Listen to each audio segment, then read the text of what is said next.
Le centre hépatobiliaire, en fait, est né en 1993. Ça a été le premier institut autour d'un seul organe, le foie, et sur le principe de la multidisciplinarité de l'offre de soins que l'on pouvait offrir aux patients. La première transplantation a eu lieu en 1974, mais la grande première, ça a été la première transplantation d'un enfant avec un foie réduit d'adultes. À l'époque, beaucoup d'enfants mouraient en liste d'attente parce que les donneurs enfants sont extrêmement rares.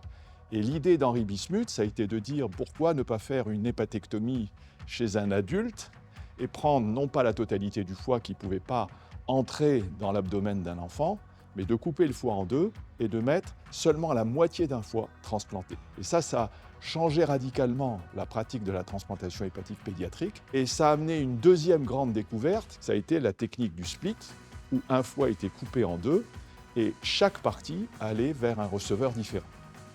Et ça a amené indiscutablement une augmentation du nombre de greffons disponibles pour les malades qui mouraient en liste d'attente.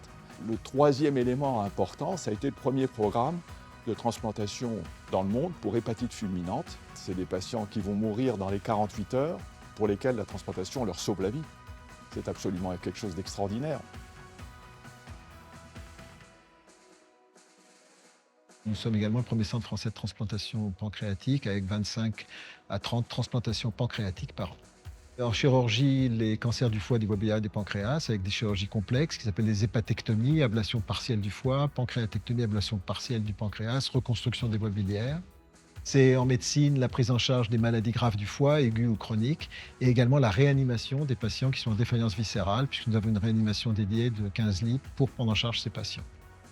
Nous avons également un bloc opératoire qui comporte 5 salles d'opération avec un groupe d'anesthésistes, de chirurgiens, des infirmières anesthésistes, des infirmières de bloc opératoire spécialisées qui assurent l'instrumentation et la prise en charge des patients au bloc opératoire. Donc les opérations en termes de nombre, c'est environ 200 à 250 hépatectomies par an, chirurgie du foie, 60 à 80 interventions sur le pancréas et les voies biliaires, une cinquantaine d'opérations de reconstruction biliaire. Nous avons environ 50 médecins et chirurgiens. En termes de personnel non médical, il y a environ 300 personnes qui travaillent ici au centre hépatobiliaire, avec à peu près la moitié d'infirmières.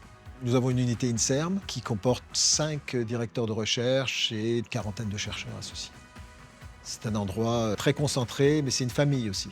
Et donc une famille dans laquelle on a développé des relations très proches les uns avec les autres et avec nos patients. Donc on est fiers et heureux de travailler ici. Le centre hépatobiliaire a tous les atouts pour rester un centre d'excellence. Le premier atout, c'est cette particularité qui est d'avoir au même endroit des chirurgiens, des réanimateurs, des hépatologues, des anesthésistes qui tous les jours travaillent ensemble. Et cette solidarité est extrêmement importante pour l'avenir. Cette multidisciplinarité également est extrêmement attractive pour la jeune génération. Et tant qu'on a un vivier, on se dit que l'histoire est belle et peut continuer très longtemps. Le centre hépatobiliaire est un centre qui a beaucoup de chercheurs, de praticiens hospitalo-universitaires. Et donc l'activité de publication est soutenue avec environ une centaine d'articles par an, dont un tiers sont dans des revues avec une grande visibilité nationale, internationale, ce qu'on appelle les revues de rang A, et qui permettent de pérenniser la notoriété du centre.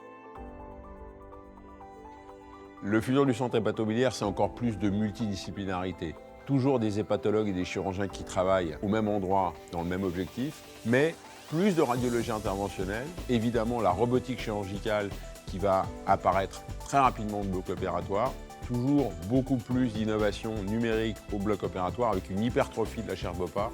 La chaire innovation BOPA, elle a été construite pour diminuer toujours le risque de mortalité après des opérations du foie. Et c'est pour ça qu'on est probablement un des plus grands centres au monde en chirurgie du foie et en transplantation, parce qu'à chaque fois, on essaye de trouver comment toujours améliorer la sécurité des soins au bloc opératoire. En préopératoire, on a inventé des solutions pour améliorer la communication médecin-malade, pour que les gens soient acteurs et comprennent bien toutes les difficultés qu'on pourrait avoir et toutes les pistes thérapeutiques qui pourraient exister dans le domaine de la chirurgie du foie. Ce qui me motive, c'est vraiment d'abord l'école que nous aimerions construire et pérenniser, c'est l'attractivité auprès des plus jeunes médecins. La deuxième source de motivation, et ce sera toujours le cas, ce sont les patients. La source de toute chose, ça doit rester notre activité de soins autour du patient.